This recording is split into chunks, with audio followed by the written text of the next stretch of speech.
What's up guys, in this video I'm going to be going through my Titanic edit that I'm working on. I'm going to just be doing a long video here and I'm going to go over everything that goes into a fan edit, or at least one of my fan edits. So it's going to be a little bit of a long video and I don't have a script, I'm just going to be talking. So this is also, I'm not sure what my viewers are like. I don't know if you guys know a lot about fan editing or if you don't know anything. So I might just go over a bunch of stuff, even if some of you guys might know what I'm talking about. I might explain some things in case people don't know. But basically, I had this idea. You can pause the video and read here if you want, but in summary, I just wanted to remove all the modern day scenes from Titanic so that we could just enjoy the 1912 time period or setting of the movie. And so doing that, I also wanted to include all the deleted scenes from 1912 because when you remove the old Rose and that stuff, that removes some of the characterization of the people because she gives narration and voiceover and there's scenes with her. So to compensate for that being missing, these deleted scenes that I've added flesh out the characters even more, so it's perfect. And you can see the summary right here. I have a new color grading that an LUT file I added, which makes it less of a green tint that they added on the Blu-ray. It just looks a little bit more realistic and cool. And then a few historical inaccuracies I wanted to fix up. So I think that's pretty much it. I used the extended edition fan edit as a base, but I ran into some things that I wanted to switch up. There are a few transitions I wanted to change, but for the most part, it's just his extended edition, which, if you don't know, he added all the deleted scenes in, and then he put them where they were supposed to be. So it's not like his edit was a ton of opinion. It was just basically like, you know, where the scenes actually were supposed to go. So it was as official as you can get it, I guess. And so when I start a fan edit, the first thing I do is I want to use the best quality possible. So I buy the Blu-ray, or I most likely already have the Blu-ray because the movies I edit are usually pretty common ones that I already own. And then I use a program called Make MKV, which is perfect. I'm not going to give a tutorial on how to do this. You just follow this program and you do that. Then you'll have the MKV file. Then you're going to need FFmpeg, which you can look up and install that. And then once you have FFmpeg running or whatever, you just put in this command line to convert your MKV to an MP4, which makes it readable on Adobe Premiere without changing the quality. As for audio, I strip away all the audio channels in this program, excluding obviously the main whatever DTS HD 5.1, the best audio track I keep, but I get rid of everything else, all the other languages, all the other qualities, all that garbage. And so the audio, what you can do is when you have an MKV file, you can literally just load it onto Audacity and it'll automatically put the audio channels in. You'll get like 6 channels. You do export, you export each individual one. You split the first channel to mono because it's just hard to explain, but you want all channels individual. And then there's a tutorial for how to set up 5.1 audio in Adobe Premiere on YouTube, which you can look up. It's one of the first ones. It's by it's like some older guy who knows what he's talking about. And so once you have that, you will have a tab set up with each audio channel and then your main sequence setup, which will have, you see how this is all channels combined into one, and this is where I'll do my editing. So now that I have a quick little rundown on what I do, I'm going to show my files. I like to also get the soundtracks in the best quality, which is going to be FLAC. It's the same as the WAV file audio quality, but it's just compressed but without losing audio quality. So FLAC is a good way to go. The problem though is FLAC doesn't go into Adobe Premiere, so I've actually converted the FLACs to lossless M4A. You could do it to lossless or waves, but I mean it just takes up more space. So that's what I've done here. You can get these either by looking it up on Google, some random shady site, torrenting, burning the CD. There used to be a way with a program called I don't remember what it was called actually. But it got discontinued. It was like some shady way of downloading it. Well, it was completely legit on my end, but you weren't really supposed to be doing it. It was some streaming service that let you download things for FLACs.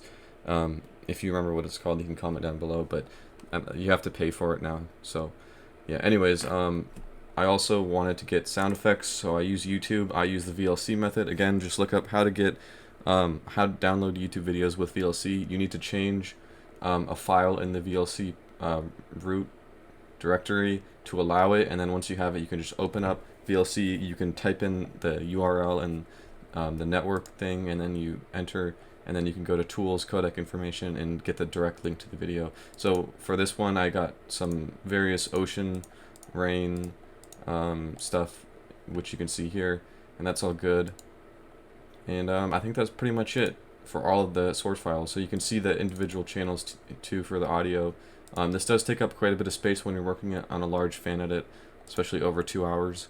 So yeah, now that we are getting into editing, we have everything set up. It usually sucks. If you're going to do a fan edit, you just got to take a day to get everything ready.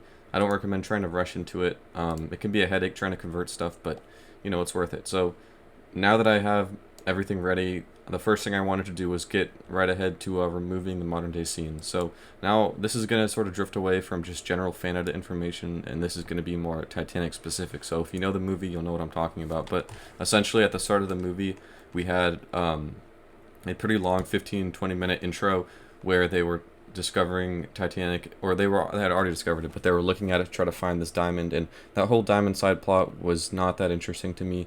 It's part of the modern day scenes with Old Rose, so I wanted to get rid of all of it, but it was kind of weird with an intro because you'll see here, this is the first shot of Titanic. So you know, if I wanted to get rid of the water, the shot would just start here and like boom, movie started. I don't know, it just felt kind of weird. So I decided to keep a little bit of an intro. I removed all of the shots of inside the submarine. So how it works is we have the opening. Sorry, we go back here. So it had the ocean, and then you see the submarines descending. And then what I've done is I've rebuilt all of the sound. So I'll go through all the channels pretty quickly. The first one is, where is it? The soundtrack. I want to say it's this channel. Nope. What was this? Sorry, I can't find it for some reason. Was it at the very bottom? Okay, here we go. So I have soundtrack. This is the first layer of, well, you know, when you're making a scene, you actually usually start with the ambiance first and then do the soundtrack last. But just for the sake of this video, I'm going to do the soundtrack first, just to show you guys. I've lined it up so that it has, you can see these peaks in the sound waves, and so I've made it so you hear these peaks as the music rises and then slowly lowers down once you see something cool. So the Titanic's revealed, the music goes, and then it fades out, and then again we cut back to this submarine, and then we see the Titanic again as you slowly see it, and the music goes again. So it's timed nicely when you actually watch it. You know, I'm kind of skipping around, not really showing the whole thing, but that's because the video will be way too long. So next up, I have just underwater submarine sound effects, I guess. You can hear it right now. How it works is I'm literally playing it through all channels, so you're completely surrounded with the sound. It depends what you're doing, and if you have dialogue, how you're going to set up your 5.1 channels. But for me, I found the best setup to just be like this. You know, the center channel is a little bit quieter,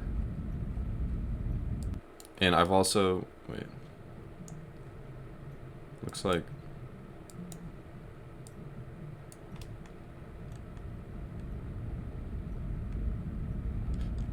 yeah, I've played around with the volumes a little bit.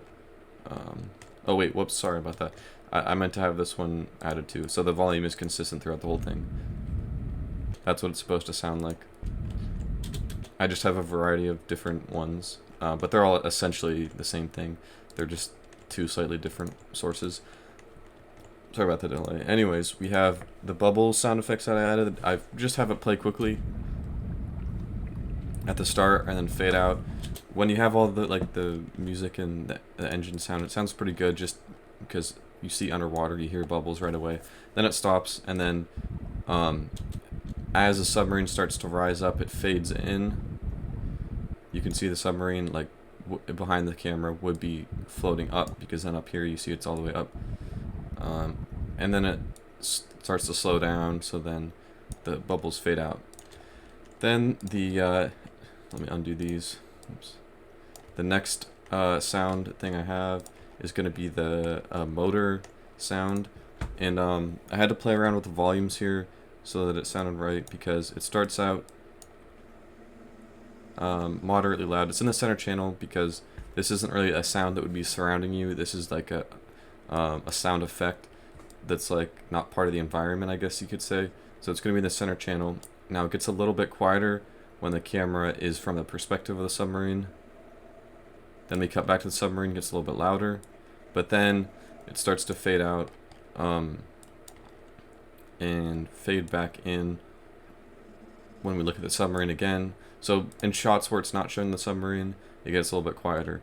Now the last sound I have are these, just just to give it that extra underwater feel with the sonar. So that is everything that I've done to rebuild the sound. So I'll play it quickly. Oh, I guess I have this. That's part of the engine too. But I want to point out some like 3 big tips. So number 1, the first one would be setting up where the audio plays through. So you can see on the far left, this is a little megaphone, whatever symbol, I think, speaker symbol, I guess. Sorry, I'm dumb. And it plays in the center channel because, whoops, like that, because it's just a what's it called, a mono. It's just set to be mono, which is 1 channel, and so it's playing through the center for that sound effect. These sonar sounds are playing in all channels, which I actually might get rid of. I don't know why that's like that. Then the bubbles are just going to be in the front, but the submarine, whatever, is going to be surrounding you. And then I have a different type of submarine, which is a little bit quieter, but that's on literally surrounding you everywhere. I should note, these back 2 channels are the ones that would be behind your head if you're in a theater or whatever, and then these 2 front ones are the front ones, just so you know. And then soundtrack is played usually throughout all of them. You can put a quieter one in the center channel, and then you just put normal volumes on the outer channels. And since there's no dialogue, it's just going to play equally around you. But if you did have dialogue, or if it was just a normal scene, I usually would have it quieter in the back because you don't need the music super loud behind you. But yeah, I think that's pretty much it. I kind of got distracted from the 3 big tips. The other tip, I guess, number 2 would be always use fades. You never just want to have audio just start right away because it's really noticeable. Sometimes you'll hear a little click when the audio starts, so I always do fades, even if it's already like pretty much fading in. You can see literally everything in my entire timeline will have a fade, pretty much, I can guarantee, unless unless it's something like this where it clearly always fades up. And then the last tip would be the volumes, I guess, because it's not just about where you put the audio, but it's also about how you mix the volumes, so it's not too loud, not too quiet. And obviously the best thing about mixing is you can compare to the other parts of the movie, so we can see the music is about here, the dialogue would be about here, etc., etc. So sorry, that was a lot of talking, but I hope going in depth will be interesting for some of you guys. But I guess I'll play the intro just for fun. Now, I also want to say this is a work in progress, technically, so,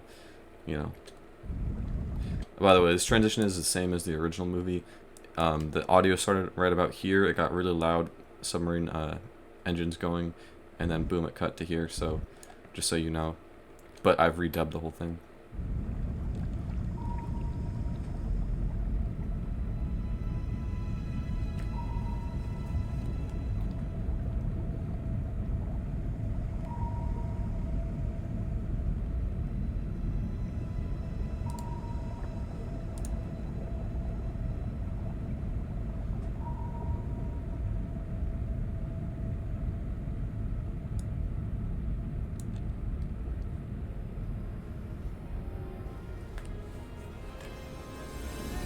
So that's it for the intro. I know it's pretty short, but I wanted to do something instead of nothing, and that was the best way I could come up with to show it progress from just a wreck into the ship without just being way too quick. And I didn't want to make it too long either. So then we get into the normal movie. This is going to be all the same, but we got to a part. Now this was where there was narration. So how would we get rid of narration? Luckily we have the 5.1 setup, which if you don't already know what that means there's 6 channels. 5 of them are like the main ones, and then there's one LFE, which plays through the subwoofer speaker, like that's for deep bass and loud sound, sort of like, when the ship is hitting the iceberg. I think there's sounds that will play through that channel. But anyways, the center channel, channel number 3, is where the dialogue is supposed to be. And Sometimes if you're going to have an echo, the movie makers will have the audio also in the other channel, so this trick doesn't work as well. But for just a normal narration, it's going to be completely in the center channel. So if we eliminate that, you can see my mouse is pointing out where the dialogue would be, but you're not going to hear it.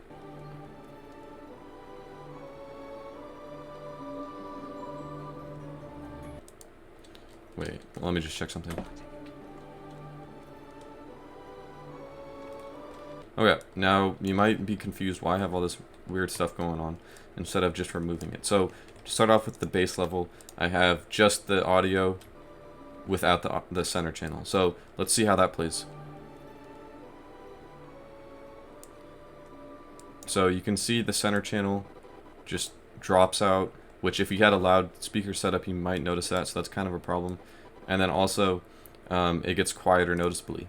Now the thing with it being quiet is the music was purposefully quieted because it was accounting for the narration, because it needed to give the narration room to breathe, I guess.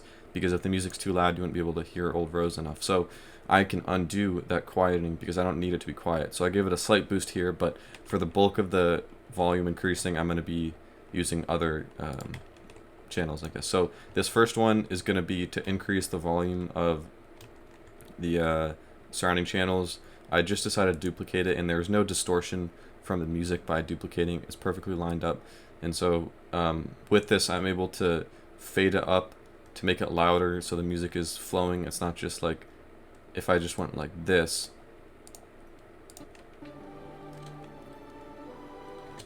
You know, if you listen closely, you can just hear it goes boom louder, and it's really weird. So with this, I have the volume increased heavily. You can see the line here, and it fades in,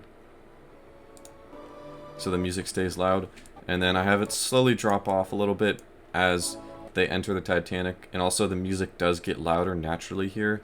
So I want to keep it balanced. I don't want to have it get too loud, so I lowered it a little bit, and then the music is going to end right here. So it stays quieter, and then just a little fade. And then we go to that transition. So then this other channel, this is going to be the center channel. You can see again it's mono on the far left. What I've done with this is I just mixed down all the outer channels and just put it in the center one and made it quieter. You know, technically I should get the soundtrack to play it through the center one, but mixing this down in Audacity, and it was just fine enough. So, you know, it's just like a 15-second clip. So you can see the audio is playing there. So now all together,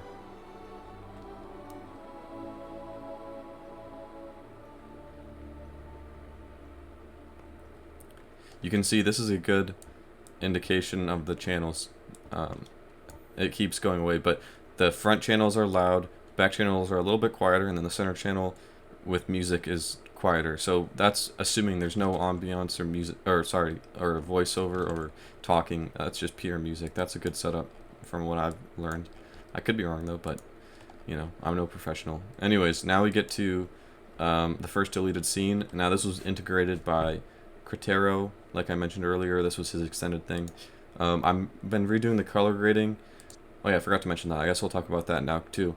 And I brought the scenes of the deleted scenes upwards because I need to do the color correction differently than the rest of the movie because they just look different naturally. So maybe I won't do any color correction because they might. I don't think they actually have the green tint, whereas this part does have the green tint that I've removed though. So yeah, that's why they're all up here. So I'll give an example.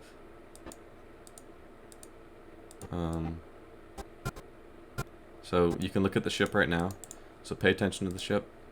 Now look at the ship and boom, you see, look at how weird it looks. I mean, it looks normal now, but like when you compare it back to before, it just looks so much nicer having the sky be blue. And you know, that's just my opinion. So that's the color correction, and you know, for that I'm not going to be going into the detail, but I downloaded these files which I got off another fan editor, and you know, that was set up using, it could have been Adobe Premiere. I'm pretty sure they did use it, and they go to the color tab and you can play around with the effects to adjust the levels. Anyways, here's another part where I rebuilt the sound. I'm not going to go as in depth because I already did, but I have the same type of deal where I have no center dialogue playing, And I also have additional just crowd ambiance talking just to fill in the emptiness. I also have a little bit of center channel music to cover up the missing center channel, because obviously the narration was in the center channel and was removed. I also have music in the front channels that fades in to cover up this part, because I believe you could hear an echo of her voice in the outer channels, and I wanted to make her voice quieter. You can listen here. Because the scene, as it plays out now, isn't really about her dialogue, because there's no narration. We don't even know who she is. She is the same as any other of these random people, basically, but the camera just focuses on her for a second. And there was no dialogue like here that I could take use of, because the narration was over it. So I didn't want this to be a normal scene like you would just see people talking. It's just sort of a creative take where it's just the music softly playing and the voices are really quiet. The point of the scene isn't to like understand what she's saying. It's just to take in the vibes of the ship as she's entering. You get a little bit of characterization that, you know, she's American. They look at her, and then it just continues on. You know, it doesn't contribute a lot to the movie, but like I set out with my original goal, I wanted to keep all the 1912 scenes. So even if it's just this 20-second clip of the, and plus it's for history, it's showing the ship stopping in Cherbourg before it continues onwards. So, you know, it is what it is. Anyways, that's kind of a tangent, I guess, but you know, it's fine going over everything. I think it doesn't matter if it's a long video. This is kind of fun. So I guess with this music, I faded it out because now we're getting back on track into the normal, all 6 channels playing, which it goes completely naturally. I have everything fade out as the other stuff fades in. Here is another remove thing. This one was the same. This is just my blueprint. We have ambient, ambience of like restaurant chattering with glasses and silverware, music. So both these things need to make up the center channel, which originally would be nothing because I removed the narration. So those two build over. Then I have a channel to increase the volume slightly, just because we don't need to account for any narration. We can have a little bit louder. So this just fades in and out and boosts it. And then we just have the pure original channel with no narration. So that's the blueprint for how I remove narration. Anyways, here's another deleted scene. And this was an interesting thing. I really had to jimmy this up. So in the original transition, I guess I can play it. This is what it went like. Personally, I thought it was a little bit too loud. Maybe it's just me, but if you're listening with loud volume on a setup, you know, this build-up of the music is pretty much supposed to be the same volume as the music that plays, but I can notice it. I don't know, maybe it's really just me, but it felt like a little bit weird. So what I've done now is this goes to the sound effect, which gets louder, but then it already gets loud here because of like what I said, how it gets loud really quick. So I bring it down to quiet, and then I have just fades canceling each other out to bring us into the rest of the scene. So hopefully when you download this and you watch it, you will have a nice smooth flow of volume. You know, if I do notice that it's kind of whack, then obviously I'll get rid of it, but it sounds great to me on headphones. You know, you always got to test your thing, or your 5.1 channels on speakers at the end of the day, before you call it a day, I guess, with your edit. This was a custom transition I had to do. So there was a scene in between that was modern day, so I had to cut it out. So first off, we're going to talk about the video. The dissolving transition was very common in Titanic, just to show you what I mean by that, where it goes like this. So first let's just ignore the audio. Anyways, normally you don't really do these transitions in the movies, but if you do them, then you do them. But if you don't do them at all, then you don't want to just throw a random one in here. So if you're doing a different movie, like whatever, Lord of the Rings or The Hobbit, like they don't really do these transitions that much unless it's like a time lapse or what's the word? A montage. So, but you only do them for normal transitions. So anyways, how I did this to make it nice and soft, it just slowly fades in. It doesn't just like boom and then it goes too quick. You always want to use a little bit more footage than you think you need overlaying. Don't have the overlay, too short. Oops. Okay. And then also, I don't even bother with the effects. What I do is I just go, well, I do bother with the effects. I just mean not these ones. There's dissolve tools in here, which can be useful, but I'm just going to stick with the 100% opacity with a keyframe going down to 0%. So if we look at that on its own, it just goes very slowly to black, which is perfect. And then what I've done over here is I've just brought in this a little bit. So normally you would be perfectly fine just leaving it like this, but I feel like it goes a little bit too quick, that you can just see too much light in the back. So, oops. What happened? Okay, there we go. If you do a little cross dissolve, which on its own is just a fade from black, this combo is pretty good.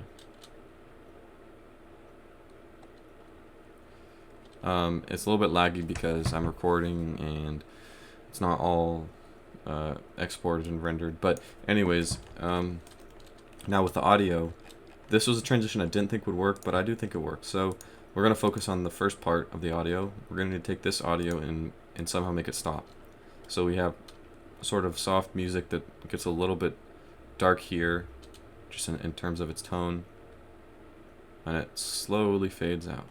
And there's no sound effects to worry about, no ambience like a ship wind or anything weird going on. So it's perfect. And now over here, I'm going to do an exponential fade, which I rarely use, but how this works is it's very slow, and then it gets louder.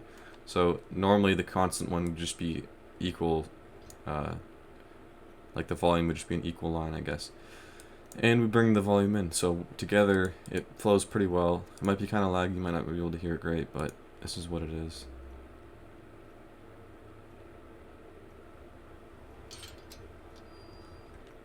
And thematically, I think it works well because Rose is clearly upset here. And she's like, what is going on? I don't like this at all. But I do have a nice diamond. And then this is, so Cal and the diamond, as opposed to Jack being poor and third class. It's just a nice, like, difference, and the music shows too. You have this darker music into this nice, happy sounding music, because this is where her happiness is. So that is what I've come up with. Next up, we have another transition. And I've done the same thing here. If you go here, I have a nice fade just from black with also a film dissolve. So again, it really looks nice to me. It's like the perfect trick, because when I first started doing these transitions, I couldn't figure it out. I always felt like it was too quick, no matter how much footage I used overlaid. But using both sides works well. Now here, I had to do some rearranging because there was some issues with the wind and the sea in the background. So originally this would have been up here, but I moved it back a little bit and faded it, so like you can hear it sounds pretty normal. But originally this would have actually been all the way up here, but just using fade tricks I was able to push it back. And another thing is I didn't want to have Jack talking too much, so Jack originally would have been talking like right here, and it's just, I want to have this moment where they look, and then as it fades you hear him. And then just to cover up some of this, there's also a weird sound going on here. I think it was because of the deleted scene audio. I just have a general wind just covering up everything in the background. And then yeah, what other transitions? I might skip a few now that we've gone over a good amount, but here we have another. Oh, this was just... Oh, so this was not fixing a transition. This was a historical edit. So originally this scene continued on, and they talked about lighting the last four boilers, and Smith was kind of like agreeing, like, alright, I guess I'll light them. And Ismay was like, good man, pat him on the back. But this was historically inaccurate because it never happened. So what I have to do is, originally, this would be the cutting point. He's talking, and then he starts talking again. Ignore Jack, by the way, in the background. But this sentence that he starts right here, look in the video, I need to get rid of. So first off, I have the overlay to get rid of that. Even though the ambiance and sound is going to carry over a little bit. Then I also have another shot I pulled from later in the scene because I needed to have him reacting to it. If it just shows his face and then cutting off, it seems like we're missing something. But it shows him just like, no, I don't give a fuck what you say. He's just looking at him, basically. You know, I don't have the perfect facial expression, but it's as best as we're going to get unless I go hire him again and get a camera out. But anyways, as for the audio, it's very simple. This is a common one again where this slowly fades out and then the new audio also slowly fades in, but the dialogue remains the same. So like, for example, what I mean by that is his voice doesn't fade in. His voice is the same the whole time. But, well, again, you know, at the start of the video I said I always use fades. It's just always a good rule of thumb because you'll never have little issues. Like, let me see if I can do an example. After that. Like, you see how that sounded weird? After that. I know his voice was cut off, but even if it's just sound effects, you can notice it with a very close ear. So anyways, getting back on track, the center channel is the same, but then what I've done is using the effects, I've brought all the other channels in so you can see. And of course, in the outer channels, we're going to have wind in the ocean ambiance. That's going to be slowly fading in. And so this is basically a perfect transition. I like the way it works. And then, of course, I have the center channel fade out quickly, and here you can see the keyframes because originally Ismay would have talked where my mouse is showing. But, you know, those are some of the factors that go into making a nice transition, I guess. This one we can skip, just a normal fade. Here was another instance of, what's it called? Removing narration. This time I did the exact same formula, but I added something new. I wanted to have some footsteps because everybody's walking.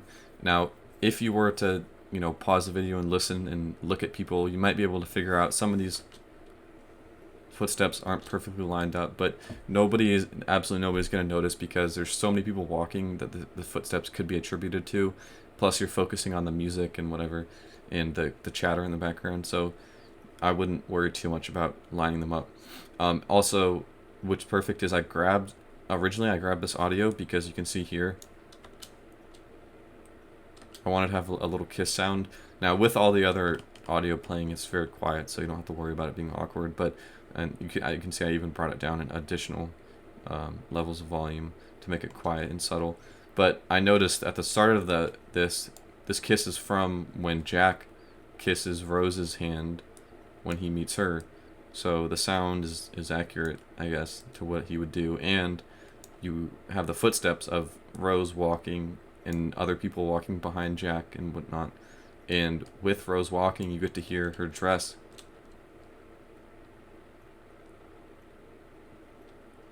I mean, I don't know if you can hear it, but you can hear the little, whatever these, like, it looks like scales on a fish, I guess, but you can hear the sounds of those, whatever. So it's very subtle, but, you know, it adds to the sound. Here's another deleted scene with just normal transitions. We can kind of skip over this. Coming up, though, on... Oh, this was interesting.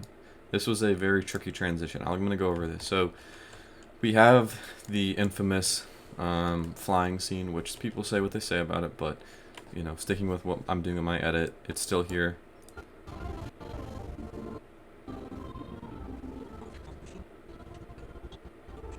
Anyways, the volume stayed the same, but I needed to have the soundtrack end sooner because at the end of the scene, it originally transitioned into underwater wreckage, like it had a little morph transition, and then you went to Old Rose, so that all needed to go.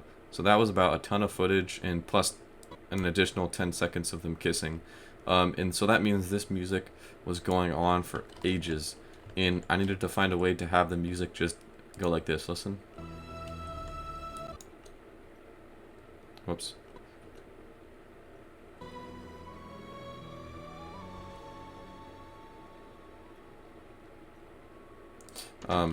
that channel goes out pretty quietly because I don't do the other ones. But you get the idea. The music comes to its end and like do do do do, and it fades out. I don't know how to describe it, but it's the end of the song. It's not just gonna awkwardly fade out. And so that means I need to take the ending of the soundtrack, which is these two channels, and somehow line it up with this. Now I've done my best, and I'm gonna show you how it sounds, but I've used some tricks with changing the volumes to make it quieter, and then also fade it. I didn't just do a fade and call it a day. I also tried to adjust the volumes to make it natural.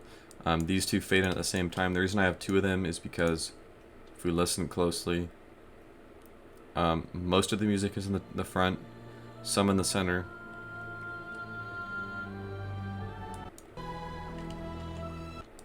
And then that's that. I might add some music to the back channels. I forgot if it's just wind. Yeah, so I might add some very faint music to the back ones just so we keep continuity. So I'll do that. I'll put a marker. Forgot about that. But then we have the wind to cover up because obviously you can't just have music. We got some good wind, and you can hear subtle waves of the ocean. And then this will nicely fade out. Sorry about the lag as we transition into the inside. Now, about the dissolve, it's the exact same formula with the frames, keyframes, opacity, and then the cross dissolve. Anyways, back to the music. I'll show you how I ended it. So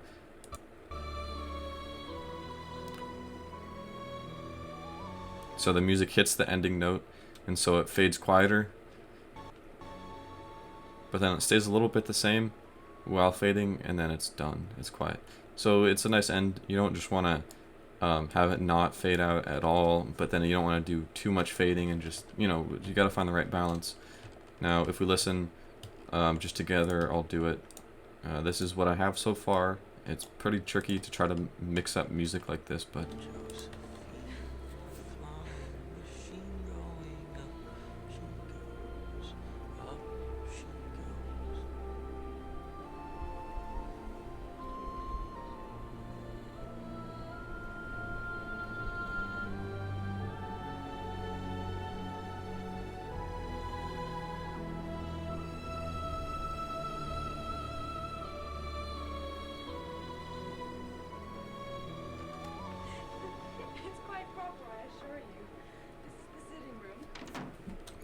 there we go. That's what I have so far. Again, you might have heard the volume is a little bit different. I need to put that in the back channels. I need to maybe time these fades a little bit. It's very small changes that can do a lot. Anyways, like for example, the music might be going out very softly, and then this music's coming in too softly, so you get like a quiet period, or maybe it's coming in too loud and the music suddenly gets loud. It's very, very tricky. Next up, this is the ending of the drawing scene. What I've done here is I wanted to focus in on her eye for a little bit, and then slowly do the dissolve transition. And to do that, I needed to move the writing of April 14th a little bit closer, so I duplicated some frames. You can see, you can't even tell, but you see how it just looks like it's holding on April 14th for a second, which is good, so the audience can digest it as well. It doesn't move too quick.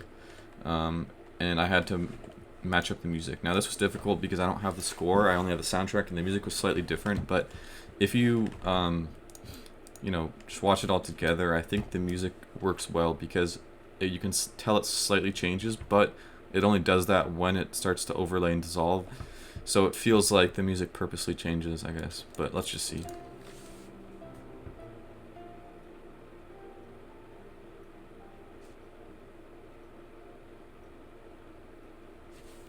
Sorry about the lag once again, but this was how the music transitioned out to, by the way, in the original movie. It really slowly faded out, and you could see Old Rose sitting in the submarine or whatever on the ship. I don't remember. Yeah, she was definitely on the ship.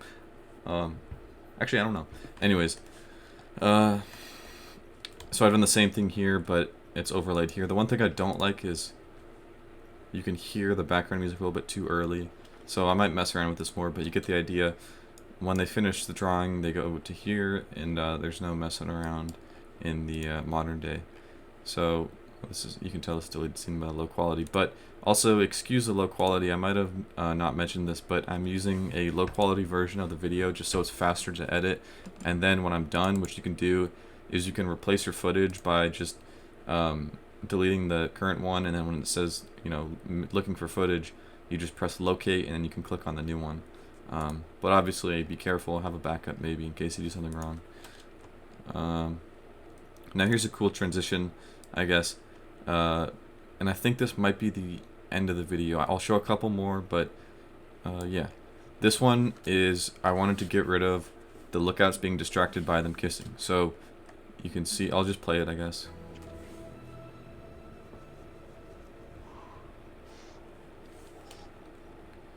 So you can notice the music a little bit changing, but it's purposeful too, because we're switching scenes from the love song into these guys sitting in the cold. So it works fine enough with what we have, and you can see they're just looking out, trying to stay warm.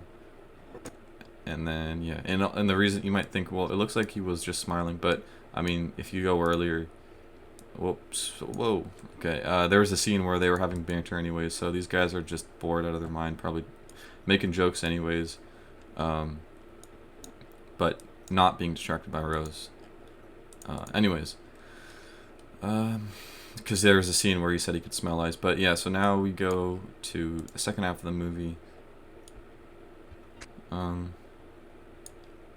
You can see here actually one thing, where's a good scene? I have not done color correction on these blue parts because this is original deleted scene footage I've ripped myself, not from the extended edition I used. You can see the skin colors, there's no green tint really. And then if we go here, obviously it's a little bit brighter I think on their faces, I'm not sure, but I might have to adjust the colors, but you can get a general sense that, wait, whoops.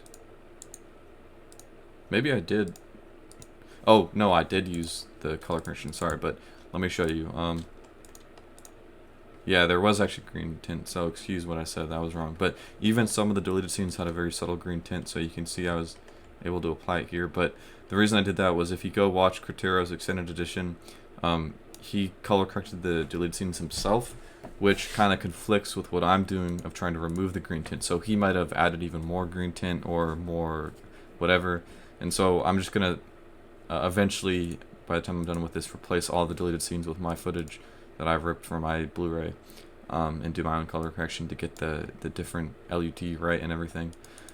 Not an insult to his work at all, it's just I'm not trying to make it fit into that green style that the Blu-ray had. Anyways, these are just deleted scenes pointed out. The bulk of this edit has the changes in the first half because once you get to the syncing, this is all the same. This was one of the more creative edits I had to do. That is, normally you don't really get a, here you can see, a cut to black. Isn't very common in movies. I mean, it'll happen maybe if it goes to night or if it's something like this, but that was all I could do. I couldn't do a normal cut or a dissolve cut. It just felt weird, so she's whistling, and instead of going, let's see, you can see it went to here normally. I decided to do this, and the audio is perfect because it sort of muffles itself, you can hear. And has some reverb, and it fades out. Wait, I'll just do it again actually. You can hear how the next part comes in.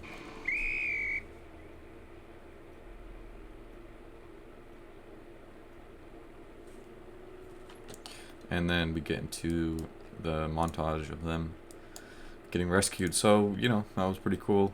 Now we're very close to the end. I guess I'll just quickly go over the last bits. I reconstructed some of the sound here to get rid of voiceover and more voiceover here. It's pretty cool. I mean, this just looks like it was, or sounds just normal, but originally there was voiceover, which is kind of cool. I was able to pull it off. This was also a harder transition. Oh yeah, I guess this is another creative thing I did. So now instead of just ending with the young Rose at the in New York, we dissolve into our sea explorers that we saw at the start of the movie, and they're in the same spot around there, and now they're leaving, they're departing, and it works well, I think, because we start the story off with coming to find the wreck, and then we go and hear the story with Jack and Rose and the ship sinking, and then now the time is done. It's time to let the Titanic rest, and we're gonna leave now and fade to black. But do we really want to end the movie right there? We gotta know what happens to Rose. So, and you get a little hint that we're back in modern days because of the wreck, obviously, like 80 years later. And then we fade to old Rose. Now, this might be a little bit weird to some of you guys. Might be like, what? This is dumb. Why is there old Rose? You might not even be able to tell it's old Rose. Well, you get to see all these pictures of her life, and they connect so well with what Jack talked about, how she was going to have a long life and do all these fun things, and what they were going to do, but she had to do by herself. So you can tell this is Rose right off the bat. I mean, there's no debate there. It does suck, though, that, I forgot who played her. I'm not big into actress names, but she's like a good actress, but it's just funny that she has like a 5-second cameo now, originally with a pretty big part in the movie. But regardless, I did have some deleted scenes where it shows Jack and Rose talking even more about fun things they want to do and where they're from on the ship's deck. So you get even more of a idea of where this is going, of what she does after she lives, and and you can't even tell that this is on a ship, because this looks like it's just in her home, doesn't it? Because in the original movie, this is supposed to be she's on the ship and she dies, and so therefore her soul transfers to the ship because she died in the same ocean, in the same area as the Titanic. But my interpretation is that her heart was always with Jack, which by connection would be the ship. And so in her afterlife, she wants to be with Jack on the ship. And, that's why other people that died off the ship aren't there, like Cal, whatever. Whenever he died, he didn't get to go on the ship because he didn't really care. Anyways, with the credits, this is the last thing I do.